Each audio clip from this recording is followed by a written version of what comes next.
ওয়াসসালামু আলা রাসূলিহিল কারীম ওয়া আলা আলিহি ওয়া আসহাবিহি ওয়া আহলি বাইতি আজমাইন, আম্মা বাদ। প্রিয় দেশবাসী, আসসালামু আলাইকুম ওয়া রাহমাতুল্লাহ। বিশ্ব মানচিত্রে স্বাধীন সার্বভৌম রাষ্ট্র হিসেবে বাংলাদেশের অভ্যুদয়ের 50 বর্ষপূর্তি সুযোগ পেয়ে আমি মহান আল্লাহ রাব্বুল আলামিনের দরবারে লাখো শুকরিয়া আদায় করছি। আমি আমার প্রিয় দেশবাসীকে প্রিয় সংগঠন বাংলাদেশ জামাতে ইসলামের পক্ষ থেকে আন্তরিক শুভেচ্ছা এবং মোবারকবাদ জ্ঞাপন করছি। স্বাধীনতার 50 বর্ষপূর্তি এই মুহূর্তে আমি গভীর শ্রদ্ধার সাথে স্মরণ করছি আমাদের মহান স্বাধীনতা সংগ্রামের সকল বীর শহীদ এবং সম্মানিত বীর মুক্তিযোদ্ধাদের, যাদের বীরত্ব, দেশপ্রেম ও আত্মত্যাগের বিনিময়ে আমরা প্রিয় জন্মভূমির স্বাধীনতা অর্জন করেছি। বিশেষভাবে শ্রদ্ধার সাথে স্মরণ করছি স্বাধীন বাংলাদেশের স্থপতি জনাব শেখ মুজিবুর রহমান, শহীদ প্রেসিডেন্ট জিয়াউর রহমান, মৌলানা আব্দুল হামিদ খান ভাসানী এবং মুক্তিযুদ্ধের সর্বাধিনায়ক জেনারেল এম.এ.জি. উসমানীকে।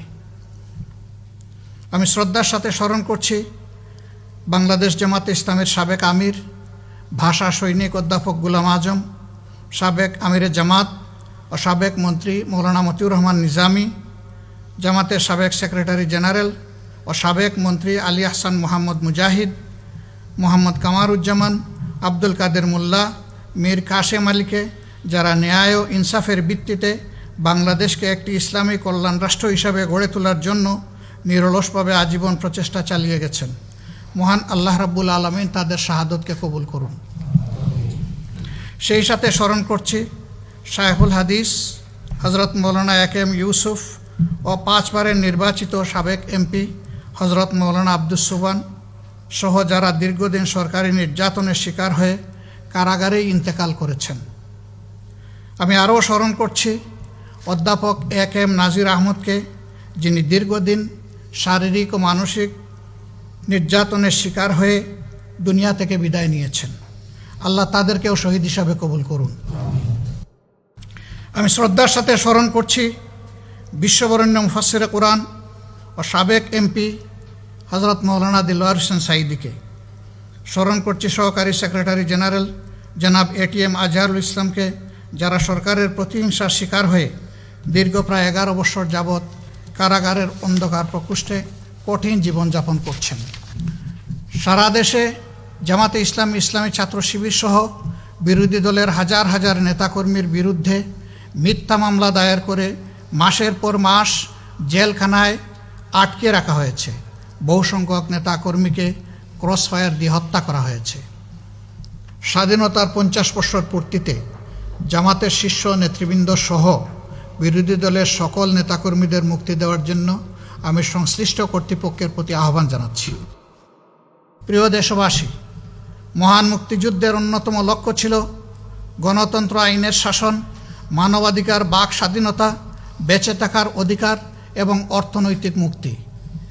জনগণের প্রত্যাশা ছিল তারা তাদের মৌলিক অধিকারের নিশ্চয়তা পাবে, নিজের পছন্দ অনুযায়ী ভোটাধিকার প্রয়োগ করবে, ইজ্জত এবং সম্মান নিয়ে বেঁচে থাকার গ্যারান্টি পাবে, সভা সমাবেশ, চলাফেরা ও কথা বলার অধিকার পাবে। দুঃখের বিষয়, আমরা সব কিছুই আজ হারাতে বসেছি। গেল 50 বছরে বাংলাদেশ যা কিছু অর্জন করেছে আমি তা সংক্ষেপে আপনাদের সামনে তুলে ধরছি। একথা অনস্বীকার্য যে বিগত 50 বছরে বাংলাদেশ অনেক কিছু অর্জন করেছে। আমরা পেয়েছি একটি স্বাধীন রাষ্ট্র, একটি মূল্যবান পতাকা। আমাদের সেনাবাহিনী, বিজিবি, পুলিশ বাহিনী সারা বিশ্বে দেশের সুনাম এবং মর্যাদা প্রতিষ্ঠিত করেছে। জনগণের অক্লান্ত পরিশ্রম ও প্রচেষ্টায় শিল্প, ব্যবসা, বাণিজ্য, ব্যাংক, বিমা, অর্থনীতি কর্মকাণ্ডে সমৃদ্ধি অর্জিত হয়েছে। প্রবাসীদের পাঠানো অর্থ দেশের অর্থনীতিতে ব্যাপক গতি সঞ্চার করেছে। মালিক ও শ্রমিকদের অক্লান্ত পরিশ্রমে গার্মেন্ট শিল্প অর্থনীতির প্রধান উৎসে পরিণত হয়েছে। কৃষি এবং গ্রামীণ অর্থনীতির উন্নয়ন দেশের অর্থনীতিতে গতি সঞ্চার করেছে। সম্মানিত দেশবাসী, এত কিছু সত্ত্বেও আমরা বেশ কিছু ঝুঁকিপূর্ণ অবস্থানে এসে দাঁড়িয়েছি। রাজনৈতিক অধিকারের অনিশ্চয়তা, উল্লেখিত অর্জনগুলোর পাশাপাশি 50 বর্ষপূর্তির শুভলগ্নে আমরা আমাদের অবস্থানের নির্মোহ বিশ্লেষণ করলে দেখতে পাই অর্ধ শতাব্দীর দীর্ঘ রাজনৈতিক পথ পরিক্রমায় বাংলাদেশ একটি অধিকার হারা জাতিতে পরিণত হয়েছে। রাষ্ট্রের প্রতিটি নাগরিকের জীবনের নিরাপত্তা নিশ্চিত করার দায়িত্ব সরকারের। বর্তমান সরকার সে দায়িত্ব পালনে সম্পূর্ণ ব্যর্থ হয়েছে। স্বাধীনভাবে মত প্রকাশের সুযোগ নেই। মিছিল সমাবেশ সহ সকল রাজনৈতিক কর্মসূচি কার্যত নিষিদ্ধ। নির্বাচন ব্যবস্থা ধ্বংস। আজ বাংলাদেশে নির্বাচনের কোনো পরিবেশ নেই। নির্বাচন ব্যবস্থাকে ধ্বংস করে দেওয়া হয়েছে। নির্বাচনের প্রতি মানুষের আর কোনো আগ্রহ নেই। গণতন্ত্রের জন্য এটি অত্যন্ত অশনি সংকেত। বিভেদ এবং অনৈক্য। বিগত 50 বছরেও জাতীয় ঐক্য গড়ে ওঠেনি। প্রতিহিংসা, ঈর্ষা, পরস্পরকে দোষারোপ, নির্মূল, উৎখাত ও উচ্ছেদের রাজনীতি জাতিকে বিভক্ত করে রেখেছে। শিক্ষা। বিগত 50 বছরেও জাতীয় আদর্শ ও আপামর জনগণের বিশ্বাস এবং চেতনার ভিত্তিতে কোনো শিক্ষা ব্যবস্থা গড়ে ওঠেনি। প্রাথমিক ও মাধ্যমিক শিক্ষা ব্যবস্থায় ধর্মীয় নৈতিক শিক্ষার পরিবর্তে আদর্শহীন শিক্ষা প্রদান করা হচ্ছে। ফলে আমাদের ভবিষ্যৎ প্রজন্ম জীবনের উষালগ্নেই নৈতিকতাবোধ অর্জনের সুযোগ থেকে বঞ্চিত হচ্ছে। দেশের বিশ্ববিদ্যালয়গুলোকে রাজনৈতিক ক্যাডার বাহিনীর বিচরণ ক্ষেত্র বানানো হয়েছে। শিক্ষা গবেষণার পরিবর্তে বিশ্ববিদ্যালয়গুলো আজ সরকারি দলের ক্যাডারদের টর্চার সেলে পরিণত হয়েছে। ডিজিটাল নিরাপত্তা আইন, যে দেশের বীর সন্তানেরা ভাষার মর্যাদা রক্ষার জন্যে, ভাষা আন্দোলন এবং জাতির মর্যাদা ও অধিকার রক্ষার জন্যে মহান মুক্তিযুদ্ধে ঝাঁপিয়ে পড়েছিল, সে দেশে স্বাধীন মত প্রকাশ ও কণ্ঠ রোধ করার জন্য বারবার অপচেষ্টা চালানো হয়েছে। এই আইন তার অন্যতম নজির। সম্পাদক পরিষদ, সাংবাদিক নেতৃবৃন্দ, সকল বিরোধী দল, বুদ্ধিজীবী সহ বিভিন্ন শ্রেণী পেশার মানুষ এই আইন পাশ না করার জন্য সরকারের প্রতি আহ্বান জানিয়েছিল। সকলের মতামত অগ্রাহ্য করে আইনটি পাশ করা হয়েছে। মত প্রকাশের কারণে জেলে আটক রাখার মানবাধিকার পরিপন্থী আইনের মাধ্যমে সংবাদকর্মী ও সাধারণ নাগরিকদের নির্যাতনের নূতন অধ্যায়ের সূচনা করা হয়েছে।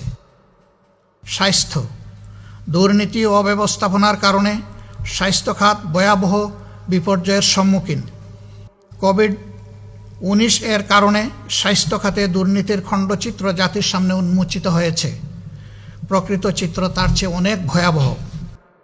সরকারের অনীহা, অদক্ষতা, দুর্বলতা ও দুর্বল ব্যবস্থাপনা, অপর্যাপ্ত চিকিৎসা উপকরণ, করোনা ভাইরাসে চিকিৎসক ও চিকিৎসা সেবা নিয়োজিত স্বাস্থ্যকর্মীগণ ব্যাপকভাবে আক্রান্ত হয়েছেন এবং তারা ক্ষতিগ্রস্ত হয়েছেন। করোনা পরীক্ষা নিয়ে জালিয়াতি করে মানুষের সাথে প্রতারণা করা হয়েছে। আইন শৃঙ্খলা পরিস্থিতি। মানুষের জীবনের কোনো নিরাপত্তা নেই। মানুষ চরম নিরাপত্তাহীনতায় ভুগছে। হত্যা, খুন, গুম, অপহরণ, নারী ও শিশু নির্যাতন ও বিচার বহির্ভূত হত্যার সংখ্যায় গোটা জাতি উদ্বিগ্ন ও উৎকণ্ঠিত। রাষ্ট্রের আইন শৃঙ্খলা বাহিনীকে অপরাধ দমনের পরিবর্তে রাজনৈতিক দলসমূহকে দমনের কাজে ব্যবহার করা হচ্ছে। স্বাধীনতার 50 বছরে দর্শন আজ ভয়ঙ্কর রূপ লাভ করেছে। আদালত কর্তৃক দণ্ডপ্রাপ্ত দাগী খুনিদের রাজনৈতিক বিবেচনায় ক্ষমা করে দেয়ায় অপরাধীরা আরও বেপরোয়া হয়ে উঠেছে। অর্থনৈতিক পরিস্থিতি। জনগণের অক্লান্ত পরিশ্রম ও প্রচেষ্টায় বাংলাদেশের অর্থনীতিতে একটি সম্ভাবনার সৃষ্টি হয়েছিল। কৃষি, শিল্প, ব্যবসা বাণিজ্য সর্বত্রই একটি গতি সঞ্চার হয়েছিল। দুর্নীতি ও দুর্নীতিবাজদের রাজনৈতিক পৃষ্ঠপোষকতা দেশের অর্থনীতিতে ভয়াবহ বিপর্যয় ডেকে এনেছে। ব্যাংক ডাকাতি, শেয়ার বাজার লুট, ডেস্টিনি, হলমার্ক, ক্যাসিনো কেলেঙ্কারি ইত্যাদি অর্থনীতিতে কলঙ্কজনক ঘটনা হিসাবে চিহ্নিত হয়ে থাকবে। বিদেশে মুদ্রা পাচার দেশের অর্থনীতিকে পঙ্গু করে দিয়েছে। বাংলাদেশে মানুষের কষ্টে অর্জিত রিজার্ভ ফান্ডের টাকা চুরির ঘটনা কেন্দ্রীয় ব্যাংকের ইতিহাসে সবচেয়ে বড় দুর্নীতি, যা সারা বিশ্বে বাংলাদেশকে কলঙ্কিত করেছে। স্বাধীনতার 50 বর্ষ পূর্তির সময় 180টি রাষ্ট্রের মধ্যে দুর্নীতিতে বাংলাদেশের অবস্থান 12তম। কৃষি ও গ্রামীণ অর্থনীতি। বাংলাদেশ কৃষি প্রধান দেশ। আবহমান কাল থেকে কৃষি বাংলাদেশের অর্থনীতিতে গুরুত্বপূর্ণ ভূমিকা পালন করে আসছে। বাংলাদেশের পাটকে একসময় সোনালী আঁশ বলা হতো। পাট রপ্তানি করে বাংলাদেশ প্রচুর বৈদেশিক মুদ্রা অর্জন করত। সরকারি অবহেলা, অব্যবস্থাপনা ও দুর্নীতির ফলে সেই পাট শিল্প আজ ধ্বংসের দ্বার প্রান্তে। একে একে বন্ধ করে দেওয়া হয়েছে রাষ্ট্রায়ত্ত সকল পাটকল ও চিনিকল। বিচারাঙ্গন, গোটা বিচারাঙ্গনের অবস্থা অত্যন্ত নাজুক। সরকার তার ইচ্ছামতো আদালতকে ব্যবহার করতে চাচ্ছে। তার ব্যতিক্রম হলেই সরকারের রোষানলে পড়তে হচ্ছে বিচারকদেরকেও। নিম্ন আদালতগুলো আজ সরকারের আজ্ঞাবহ প্রতিষ্ঠানে পরিণত হয়েছে। বিনা বিচারে দিনের পর দিন কারাগারে বন্দি জীবনযাপন করছেন অনেক নিরীহ মানুষ। রাজনৈতিক বিষয়সমূহ আদালতে টেনে নিয়ে বিচারাঙ্গনকে বিতর্কিত ও প্রশ্নবিদ্ধ করা হয়েছে। স্বাধীন বিচার ব্যবস্থার কথা বলা হলেও বাস্তব চিত্র তার পুরোই উল্টা। অপসংস্কৃতির সয়লাভ। সংস্কৃতির নামে বিদেশি অপসংস্কৃতিকে জোরপূর্বক জাতির ঘাড়ে চাপানো হচ্ছে। বিদেশি সংস্কৃতি আমাদের যুব সমাজের চরিত্রকে ধ্বংস করে দিচ্ছে। সীমান্ত হত্যা। ভারত আমাদের প্রতিবেশী রাষ্ট্র হিসেবে বাংলাদেশের সাথে বন্ধুত্বপূর্ণ সম্পর্ক বজায় থাকাটা ছিল স্বাভাবিক। বিগত 50 বছরে ভারতের সাথে গুরুত্বপূর্ণ অনেক ইস্যুরই কোনো সমাধান হয়নি। ভারতীয় সীমান্তে প্রতিনিয়ত বাংলাদেশিদেরকে হত্যা করা হচ্ছে। জামাতে ইসলামের ভূমিকা। প্রিয় দেশবাসী, ভাই ও বোনেরা, আমাদের প্রিয় জন্মভূমি অপার সম্ভাবনার একটি দেশ। জামাতে ইসলামী এ দেশকে ন্যায় ও ইনসাফের ভিত্তিতে ক্ষুধা দারিদ্র্যমুক্ত একটি উন্নত সমৃদ্ধ ইসলামিক কল্যাণ রাষ্ট্র হিসেবে গড়ে তুলতে চায়। এ লক্ষ্যেই জামাতে ইসলামী কাজ করে যাচ্ছে। দেশের প্রতিটি ন্যায়সঙ্গত আন্দোলন, আইনের শাসন, ন্যায় বিচার ও মানবাধিকার প্রতিষ্ঠায়, সর্বোপরি জনগণের ভোটের অধিকার প্রতিষ্ঠায় নিয়মতান্ত্রিকভাবে ভূমিকা রেখে চলেছে। অবাধ নির্বাচনের লক্ষ্যে কেয়ারটেকার সরকার ব্যবস্থা। বাংলাদেশের বিদ্যমান নির্বাচন ব্যবস্থা সংস্কার করে অবাধ নির্বাচন নিশ্চিত করার জন্য সর্বপ্রথম জামাতে ইসলামী 1980 সালের মাঝামাঝি সময় কেয়ারটেকার সরকার ব্যবস্থার প্রস্তাব জাতির সামনে উপস্থাপন করে। কেয়ারটেকার সরকারের অধীনে 1991, 1996, 2001 সালে জাতীয় সংসদ নির্বাচন অনুষ্ঠিত হয়। ক্ষমতা দীর্ঘায়িত করার জন্যে 2011 সালে সরকার জনগণের মতামতকে অগ্রাহ্য করে কেয়ারটেকার সরকার ব্যবস্থা বাতিল করে দেয়। মূলত এখান থেকেই নির্বাচন ব্যবস্থা ধ্বংসের কার্যক্রম শুরু হয়। জামাতে ইসলামী মনে করে শান্তিপূর্ণ উপায়ে ক্ষমতা হস্তান্তরের একমাত্র পথ হচ্ছে নির্বাচন। জামাতে ইসলামী মনে করে সত্যিকার গণতান্ত্রিক পরিবেশ নিশ্চিত করতে হলে সুষ্ঠু, নিরপেক্ষ ও অবাধ নির্বাচন নিশ্চিত করতে হবে। এর জন্য প্রয়োজন নির্বাচনকালীন নির্দলীয় সরকার এবং নিরপেক্ষ নির্বাচন কমিশন। মন্ত্রণালয় পরিচালনা। 2001 থেকে 2006 মেয়াদে জামাতে ইসলামীর আমির মৌলানা মতিউর রহমান নিজামী প্রথম 2 বছর কৃষি ও পরবর্তী 3 বছর শিল্প মন্ত্রণালয়ের মন্ত্রী হিসাবে দায়িত্ব পালন করেন। জামাতে ইসলামীর সেক্রেটারি জেনারেল জনাব আলী আহসান মোহাম্মদ মুজাহিদ সমাজ কল্যাণ মন্ত্রণালয়ের দায়িত্ব পালন করেন। সততা, দক্ষতা, স্বচ্ছতার সাথে মন্ত্রণালয় পরিচালনা করে তারা বাংলাদেশে এক অনন্য ইতিহাস সৃষ্টি করেন। বিচার ব্যবস্থায় সংস্কার। জামাতে ইসলামী স্বাধীন বিচার ব্যবস্থা প্রতিষ্ঠার লক্ষ্যে সূচনা লগ্ন থেকেই আন্দোলন করে যাচ্ছে। আইন অঙ্গনে ন্যায়, ইনসাফ ও মানবাধিকার এবং বিচারের সুষ্ঠু পরিবেশ প্রতিষ্ঠার জন্য জামাতে ইসলামী গঠনমূলক ভূমিকা পালন করে আসছে। স্বাস্থ্যসেবা। জামাতে ইসলামী দেশের চিকিৎসা ব্যবস্থার উন্নয়নে ইতিবাচক ভূমিকা পালন করে চলছে। সারা দেশে জামাতে ইসলামী স্বাস্থ্যসেবায় ব্যাপক ভূমিকা পালন করছে। সর্বোচ্চ সামর্থ্য দিয়ে করোনা ভাইরাসে আক্রান্তদের পাশে দাঁড়িয়েছে জামাত। দুর্যোগ ব্যবস্থাপনা।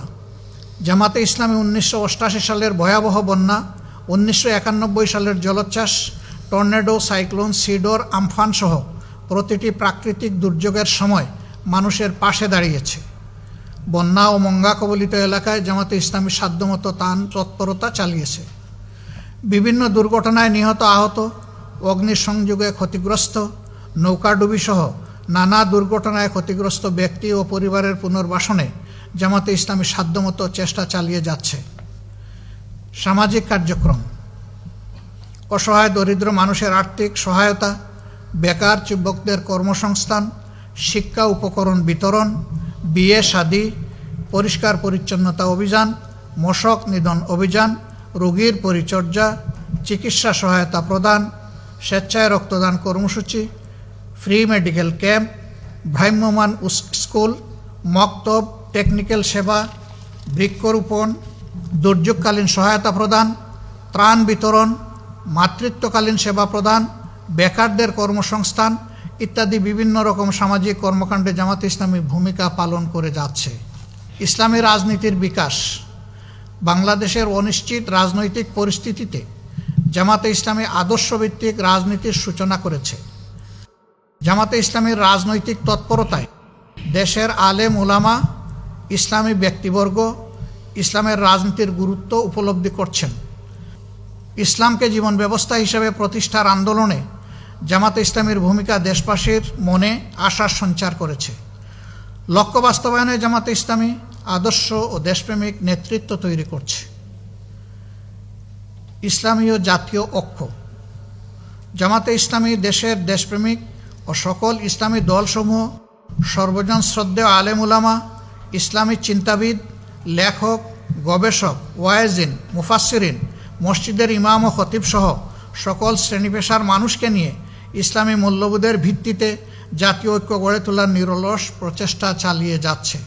যুব সমাজের চরিত্র গঠন। যুবকরাই একটি দেশের চালিকা শক্তি। আমাদের দেশের যুব সমাজকে অন্যায়, অশ্লীলতা, নগ্নতা, অপসংস্কৃতির সয়লাভ, মাদকের ছুবল থেকে উদ্ধার ও রক্ষার জন্যে জনসচেতনতা সৃষ্টিসহ সংশোধনীমূলক বিভিন্ন পদক্ষেপ গ্রহণ করছে জামাতে ইসলামী। জামাতে ইসলামী যুব সমাজের চরিত্র গঠন ও নৈতিক প্রশিক্ষণের কার্যকরী ভূমিকা পালন করেছে এবং করছে। স্বাধীনতা সার্বভৌমত্ব রক্ষায় জামাতে ইসলামী দেশের স্বাধীনতা সার্বভৌমত্ব রক্ষায় বলিষ্ঠ ভূমিকা পালন করছে। জামাতে ইসলামী কর্মীগণ স্বাধীনতা সার্বভৌমত্ব রক্ষায় যে কোনো ত্যাগ স্বীকারে প্রস্তুত।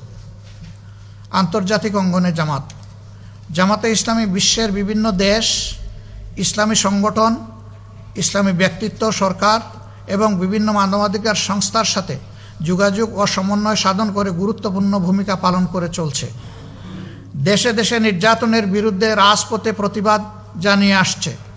বিশেষ করে কাশ্মীর, ফিলিস্তিনে মুসলিম গণহত্যা, আফগানিস্তানে বিদেশি আগ্রাসন, বসনিয়া চেচনিয়া মুসলিম নির্যাতন, আলজেরিয়ায় গণহত্যা, আসামে মুসলিম নির্যাতন, ঐতিহাসিক বাবরি মসজিদ ধ্বংস, বার্মায় মুসলিম হত্যা, চীনের উইগর মুসলিম নির্যাতন সহ বিশ্বের প্রতিটি ঘটনায় জামাতে ইসলামী তার অবস্থান থেকে ভূমিকা পালন করছে।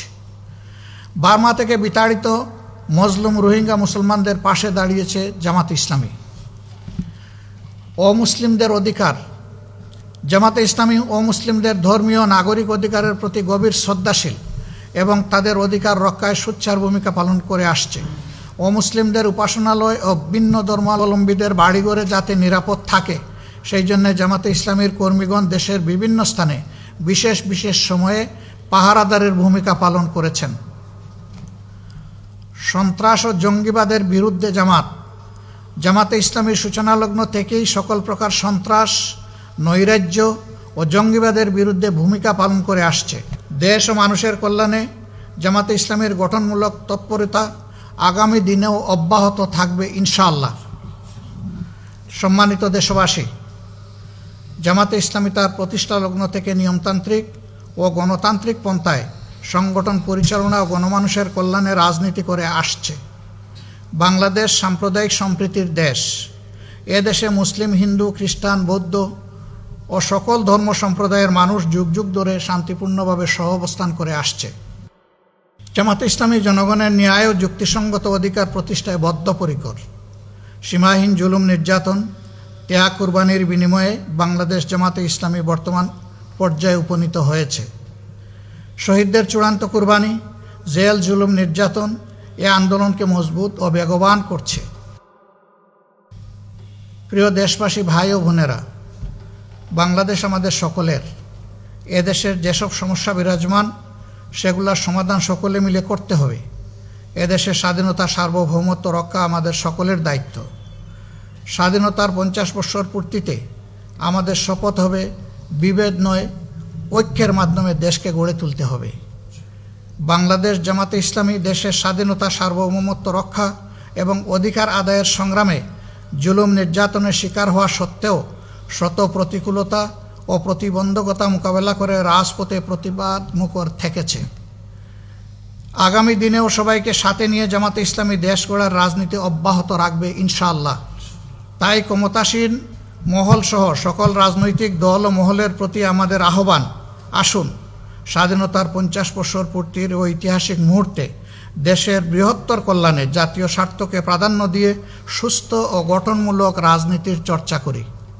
হিংসা, বিদ্বেষ, হানাহানি ভুলে গিয়ে দেশের আলেম ওলামা, শিক্ষক, সাংবাদিক, গবেষক, লেখক, বুদ্ধিজীবী, ছাত্র, যুব সমাজ, শ্রমিক জনতা, কৃষক ও সকল শ্রেণী পেশার মানুষসহ সর্বস্তরের জনগণ ঐক্যবদ্ধ হই। সুখী, সমৃদ্ধশালী, ইনসাফপূর্ণ বাংলাদেশ গঠনে হাতে হাত ধরে এগিয়ে যাই। মহান আল্লাহ আমাদের সহায় হন, আমিন। সম্মানিত দেশবাসী, আমরা স্বাধীনতার 50 বর্ষ পূর্তি উপলক্ষে বাংলাদেশ জামাতে ইসলামীর পক্ষ থেকে অধস্তন সকল শাখার জন্য নিম্নলিখিত কর্মসূচি ঘোষণা করছি। সংগঠনের সর্বস্তরে তৃণমূল পর্যায়ে মিছিল এবং র্যালি, 50 বছরের প্রত্যাশা ও প্রাপ্তি এবং দেশ গঠনে জামাতের ভূমিকা আলোচনা ও সেমিনারের মাধ্যমে জনগণের সামনে তুলে ধরা, স্মারক ও বুকলেট প্রকাশ করা, বীর মুক্তিযোদ্ধাদেরকে উপহার প্রদান এবং অসচ্ছল বীর মুক্তিযোদ্ধাদের গৃহ সংস্কার ও নির্মাণে সহযোগিতা প্রদান, অসচ্ছল বীর মুক্তিযোদ্ধাদের সহায়তা, সন্তানদের শিক্ষা উপকরণ প্রদান, মেধাবী ছাত্রছাত্রীদের সহায়তা, রোগীর সেবা, করোনায় মৃত্যুবরণকারীদের পরিবারকে আর্থিক সহায়তা, কন্যা দায়গ্রস্তদের বিয়ের ব্যবস্থা করা ও আত্মকর্মসংস্থানে সহযোগিতা প্রদান করা, অসহায় এতিম, পথ শিশু ও দরিদ্রদের মাঝে খাবার বিতরণ, ফ্রি মেডিকেল ক্যাম্প ও রক্তদান কর্মসূচি পালন করা, বছরব্যাপী রচনা, কেরাত, আজান, হাম, নাত ও দেশাত্মবোধক গান ইত্যাদি বিষয়ে প্রতিযোগিতার আয়োজন করা, ছাত্র, যুবক, শ্রমিক ও সাংস্কৃতিক বিভাগের মাধ্যমে খেলাধুলা, বিভিন্ন প্রতিযোগিতা ও সাংস্কৃতিক অনুষ্ঠানের আয়োজন করা এবং এর মাধ্যমে সুস্থ সংস্কৃতি তুলে ধরা। দেশের স্বাধীনতার জন্য যারা নিঃশর্তভাবে সংগ্রাম করেছেন, জীবন দিয়েছেন, ত্যাগ স্বীকার করেছেন, তাদের জন্য এবং প্রিয় জন্মভূমি বাংলাদেশের স্বাধীনতা, সার্বভৌমত্ব হেফাজতের জন্য পরম করুণাময় আল্লাহ তাআলার দরবারে দোয়া করা। বাংলাদেশ জামাতে ইসলামীর সকল স্তরের সংগঠনসমূহকে উক্ত কর্মসূচি সুষ্ঠুভাবে পালন করার জন্য আহ্বান জানাচ্ছি। সেই সাথে কর্মসূচি বাস্তবায়নে আমরা সম্মানিত দেশবাসীর সহযোগিতা প্রত্যাশা করছি। আল্লাহ হাফিজ। বাংলাদেশ জিন্দাবাদ। বাংলাদেশ জামাতে ইসলামী জিন্দাবাদ। এই দেশের জন্য যদি করতে হয় আমার জীবন দান, তবু দেব না লুটাতে ধুলায় আমার দেশের সম্মান, তবু দেব না লুটাতে ধুলায় আমার দেশের সম্মান।